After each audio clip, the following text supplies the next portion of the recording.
ভোটমুখী পশ্চিমবঙ্গে বিশেষ নজর দেওয়া হচ্ছে রেলে। উত্তরবঙ্গ থেকে চালু হচ্ছে একাধিক নতুন ট্রেন। বিস্তারিত জানবো, কথা বলবো আমাদের প্রতিনিধি অরিত্রিক ভট্টাচার্যের সঙ্গে। অরিত্রিক, দেখো, যেটা জানা যাচ্ছে যে আমরা জানি যে আগামী সপ্তাহেই প্রধানমন্ত্রী নরেন্দ্র মোদী বন্দে ভারত স্লিপার উদ্বোধন করবেন এবং সেটি হাওড়া থেকে গুয়াহাটির মধ্যে যাতায়াত করবে। তার বাইরে আরো একটি ফ্ল্যাগশিপ ট্রেন অমৃত ভারত ট্রেনের বেশ কয়েকটি ঘোষণা হয়েছে, রেল বোর্ডের তরফ থেকে বিজ্ঞপ্তি জারি করা হয়েছে। দেখা যাচ্ছে অন্তত 8টি ট্রেন রয়েছে যেগুলো এই রাজ্যে মূলত উত্তরবঙ্গের শহরগুলোকে ছুঁয়ে যাচ্ছে।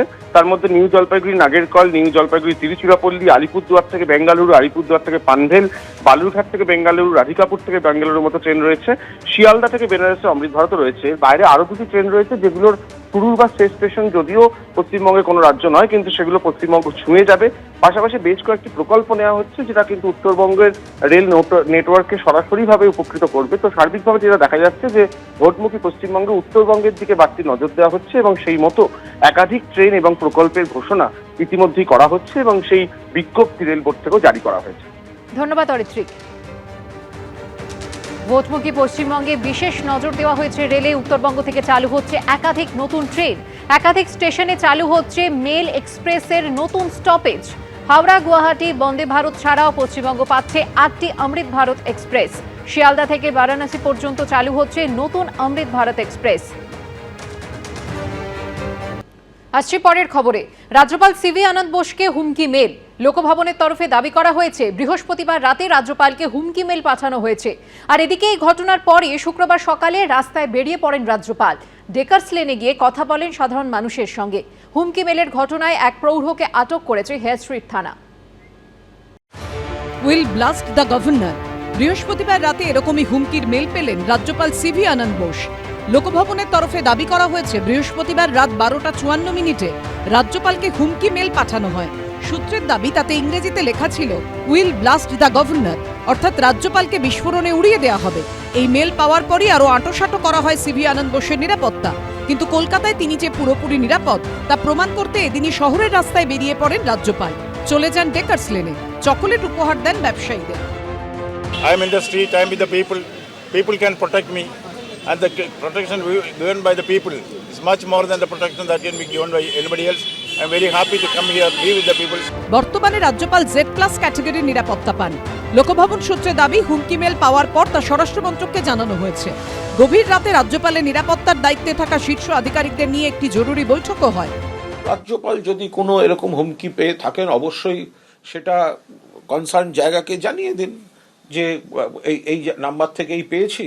সেটা তারপরে যা যা হওয়ার সাইবার সেল বা যারা দেখেন বা যে কনসার্ন যে সংশ্লিষ্ট কর্তৃপক্ষ যারা আছেন তারা এটা বের করে নেবেন।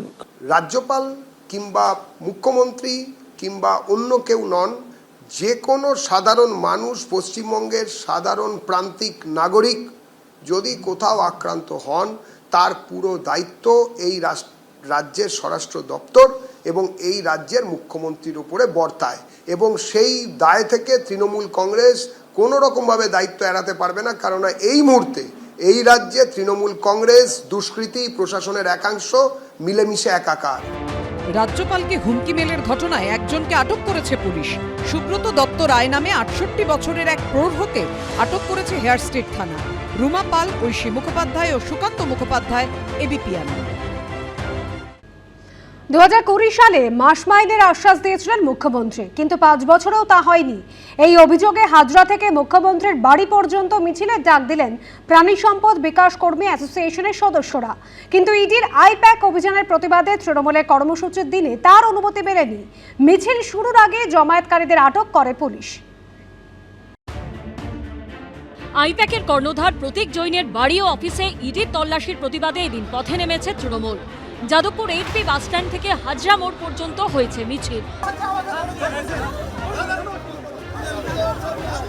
তবে তার আগে এদিন সকালে সেই হাজরাতেই বাঁধল হুলস্থুল। কথা রাখেনি সরকার। এই অভিযোগে মিছিল ও প্রতিবাদ সভা শুরুর আগেই শুরু পুলিশি ধরপাকড়। টেনে হিচড়ে প্রিজন ভ্যানে তোলা হলো জমায়েতকারীদের। এখানে যারা প্রাণী সহায়করা এসেছিলেন জেলার বিভিন্ন জায়গা থেকে, তাদের এখান থেকে আটক করা হচ্ছে এবং তাদেরকে প্রিজন ভ্যানে তোলা হচ্ছে আমরা দেখতে পাচ্ছি। তাদের দাবি যে মুখ্যমন্ত্রী তাদের আশ্বাস দিয়েছিলেন 2020 সালে খাতড়ার একটি জনসভা থেকে যে তাদের মাস মাইনের বন্দোবস্ত করবে সরকার। আমাদেরকে জোর করে তুলে নিয়ে যাচ্ছে। আমাদের কর্মসূচি এক সপ্তাহ আগে থেকে করা ছিল, পারমিশন করা ছিল, তার কোনো সদুত্তর নেই। জোর করে এই পুলিশ, কলকাতা পুলিশ কার আঙিনায় চোখ ইশারায় করছে আমরা জানি না, কিছু জানি না। ইডির আইপ্যাকের অভিযান ঘিরে রাজ্য জুড়ে শোরগোল। প্রতিবাদে এদিন যাদবপুর 8B বাসস্ট্যান্ড থেকে হাজরা পর্যন্ত প্রতিবাদ মিছিল করে তৃণমূল কংগ্রেস। পথে নামেন মমতা বন্দ্যোপাধ্যায়। শাসক দলের কর্মসূচি উপলক্ষে এদিন সকাল থেকে যাদবপুর থেকে হাজরা সব জায়গায় ছিল পুলিশি তৎপরতা, জোরদার করা হয় নিরাপত্তা। অন্যদিকে এদিনই হাজরা থেকে কালীঘাটে মুখ্যমন্ত্রীর বাড়ির সামনে পর্যন্ত মিছিলের ডাক দেয় প্রাণী সম্পদ বিকাশ কর্মী অ্যাসোসিয়েশন, যদিও মিছিলের অনুমতি দেয়নি পুলিশ। এদিন সকালে যখন হাজরা মোড়ে তৃণমূল কংগ্রেসের মেগা জনসভার প্রস্তুতি চলছিল, তখন সেখানে হাজির হন প্রাণী সম্পদ বিকাশ দপ্তরের প্রাণী সহায়ক কর্মীরা। 2020 সালে খাতড়ার জনসভায় রাজ্যের মাননীয় মুখ্যমন্ত্রী তিনি বলেছিলেন যে ওদের একটা মাস মাইনে করে দেওয়া হোক। সেই প্রতিশ্রুতি আজও পর্যন্ত বাস্তবায়িত হয়নি। মাসিক উৎসাহ ভাতা দেওয়া হয় 5,500 টাকা। পুলিশ বলছে এখানে তোমাদের কোনো রকম কোনো ডেপুটেশন কিছু দিতে দেবো না, এখানে দাঁড়াতে দেবো না। বলছে এখানে একটা সভা রয়েছে। ঘটনাকে ঘিরে শুরু হয়েছে রাজনৈতিক তরজা। তারা আন্দোলন করেছেন এই বিশ্বাস নিয়ে যে রাজ্য সরকার তাদের কথা শুনবেন, তাদের আন্দোলনের কিছুটা হলেও অন্তত মান্যতা থাকবে, তারা সেই আন্দোলনের মর্যাদা পাবেন। রাজ্যের এই আন্দোলনকারীদের এবারে ভাবতে হবে যে তৃণমূলের বিরুদ্ধে আন্দোলন করে কোনো লাভ নেই, একমাত্র পুলিশের ধাক্কা খাওয়া ছাড়া।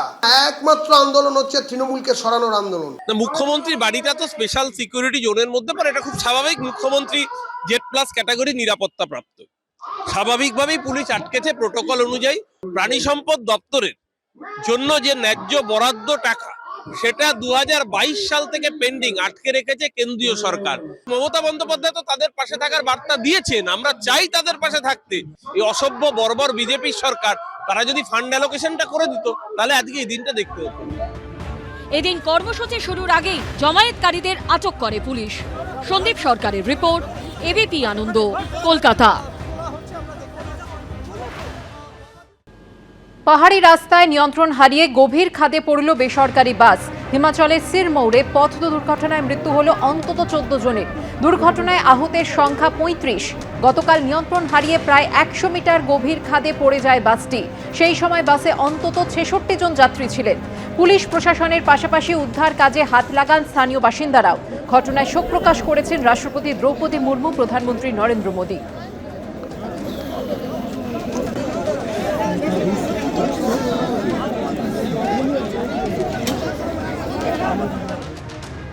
নিয়ন্ত্রণ হারিয়ে পরপর 16 জনকে ধাক্কা। জয়পুরের জার্নালিস্ট কলোনিতে অডির ধাক্কায় মৃত্যু একজনের, আহত 15 জন।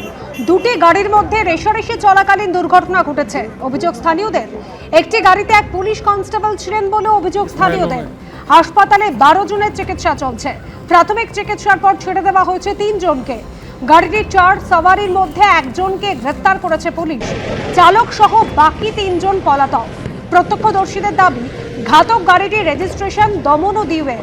গাড়ির 4 সওয়ারি রাজস্থানের বাসিন্দা।